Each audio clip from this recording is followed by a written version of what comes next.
جاي احكي لك قصه مهمه جدا، تفاصيلها كتير مهمه.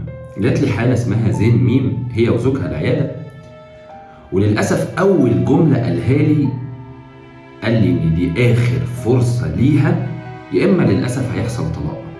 احكي لي يا عم التفاصيل، ايه المشكله؟ قال لي احنا بقالنا سنه بنلف على الدكاتره، عندنا مشكله في ان المدام تبقى حامل. هو طبعا زيه زي اي اب محتاج انه يبقى اللي اب وليه اطفال، وهي على فكره نفس النظام، بس للاسف هي كان عندها ظروف تمنع ده. هي الظروف ايه؟ هو تكيس المبايض. تكيس المبايض من اشهر الامراض او المشاكل اللي بتقابلها السيدات او البنات حتى في العصر الحالي بسبب سوء التغذيه العنيفه.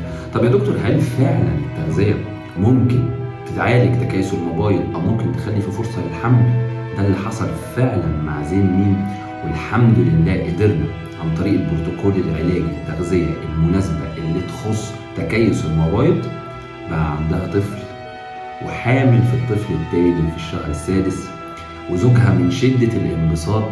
هو طبعا احنا كنا سبب في ان هي تبقى حامل او ان احنا نقدر نعالج المشكله دي بصوره كبيره، بس هي البطل الاكبر في القصه دي، لان هي كان عندها عزيمه واصرار تثبت لنفسها وتثبت لكل اللي حواليها ان هي قادره تعمل ده.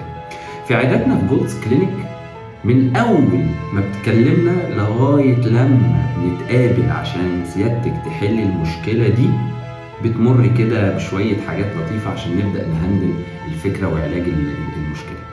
من اي موقع من مواقع التواصل الاجتماعي اللي حضرتك بتتابعيني عليها، تواصلي معانا هتتحل المشكله.